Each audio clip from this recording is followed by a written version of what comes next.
फेरि वेलकम गरेँ आज नयाँ लेक्चरमा। आजको हाम्रो टपिक रहेको छ कमन स्ट्यान्डर्ड सोलुसन। हामीसँग चाहिँ जस्तै सोलुसनहरूलाई पनि हामी के गर्छौँ भने स्ट्यान्डर्ड फर्ममा, कतिलाई चाहिँ कुन मोलार फर्म हैन यस्तो टाइपको क्वेसनहरू पनि आउँछ र यसलाई चाहिँ कसरी एक्सप्रेस गर्ने भन्ने कुरा आउँछ। फर्स्टमा हामी हेरौँ एउटा नर्मल सोलुसन हो।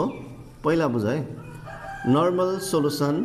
अब यसलाई के भन्ने भन्दाखेरि जस्तै यो नर्मल सोलुसन भनेको 1 ग्राम अफ इक्विभ्यालेन्ट सोलुड चाहिँ तिम्रो 1 लिटरमा यदि डिजल्भ गरेको छ भने that gives the normal solution. पहिला सुन, जस्तै हामीसँग एउटा भोलोमेट्रिक फ्लास्क छ हो। अब यसमा चाहिँ तिमीले के गर्दैछौ, यो सोलुसन चाहिँ कसरी बनाइन्छ भने पहिला बुझौँ है। जस्तै यसमा के छ अरे त 1 लिटर छ भोल्युम हो, डिजल्भ इन 1 लिटर सोलुसन, अथवा कुनै पनि सल्भेन्टको के छ त 1 लिटर छ हो।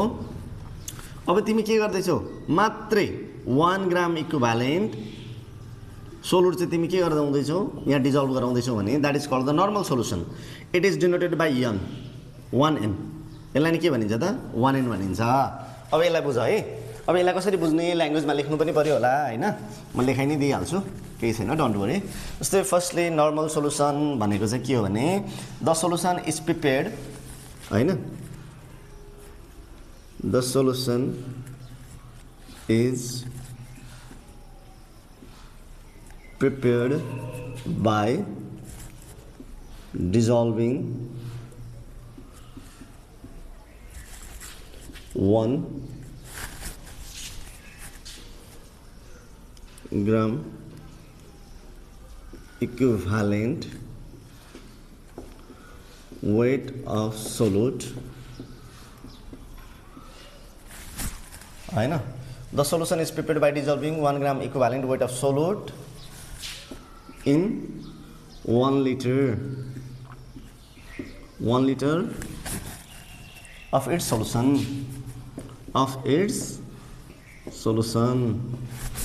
इट्स कल्ड हैन, इट्स कल्ड नर्मल सोलुसन है।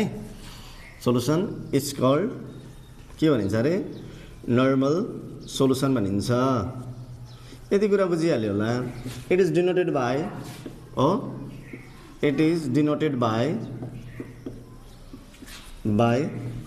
1n। ल भयो। अब यसमा त केही समस्या छैन होला मेबी, मलाई जहाँसम्म लाग्छ। अर्को फेरि डेसी नर्मल सोलुसन। अब यो भनेको चाहिँ के हो भने it is denoted by deci भनेको छ नि त, इट इज डिनोटेड बाई यहाँ है 1/10 n। यसलाई चाहिँ 1/10 n भनिन्छ। अब डेसी भनेको चाहिँ के हो भने यति पार्ट्स हेर है। अहिलेको जुन छ भोलोमेट्रिक एनालाइसिसमा हामीले त्यो भोलोमेट्रिक अहिलेको हामीले कोनिकल फ्लास्क बनाएको थियौँ नि हैन, त्यसमा चाहिँ 1/10 पार्ट्स हैन। यहाँ हेर न, यसलाई यसरी नै लेखा तिमीले normally the solution is prepared by dissolving 1/10 parts equivalent weight of solute dissolve in 1 litre of its solution. 1 litre सोलुसनमा चाहिँ त्यसले डिजल्भ गरिएको छ भने त्यसलाई नै के भनिन्छ त डेसी नर्मल भनिन्छ। It is denoted by this. यति कुरा बुझिहाल्यो होला, सेम छ तर यति नै पार्ट्स मात्रै। अब हेर है, अर्को छ हामीसँग सेमी नर्मल। के छ अरे सेमी नर्मल सोलुसन, ठिक छ। सेमी भनेको हाफ क्या, 1/2n यति हाफ। यसरी भन न, the solution is prepared by हैन, प्रिपेयर्ड बाई डिजल्भिङ 1/2 अथवा half part of gram equivalent weight of solute is dissolve in 1 litre. यसलाई के जनाइन्छ त, अब यो भनेको के हो त n/2 भयो, सेमी नर्मल सोलुसन भन्यो भने। अब यसमा कसैलाई पनि केही समस्या हुँदैन, ठिक छ। अर्को भनेको सेन्टी नर्मल सोलुसन पनि भन्छ है।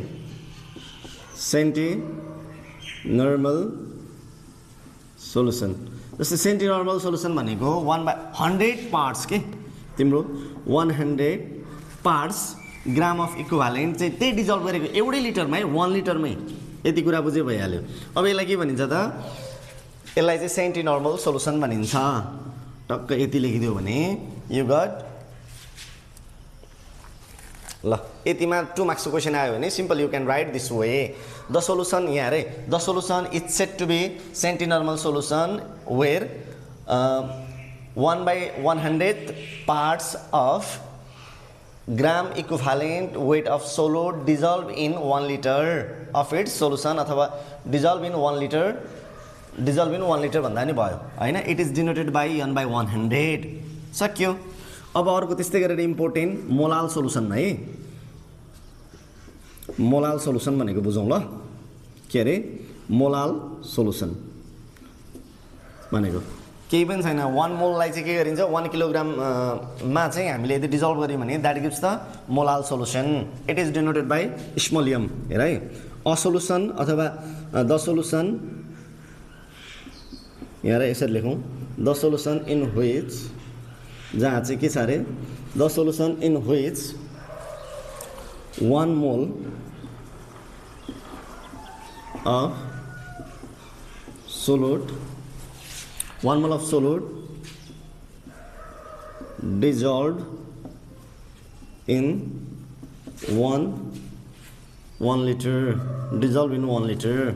Oh, it is denoted by 1 kilogram है, यो त मोलालको हो नि त 1 किलोग्राम। ए के छ त 1 मोललाई चाहिँ 1 मोल सोल्युटलाई चाहिँ के गर्यो डिजल्भ इन 1 किलोग्राम सल्भेन्ट भन अथवा 1 किलोग्राम सल्भेन्टै लेखौँ न। It is denoted by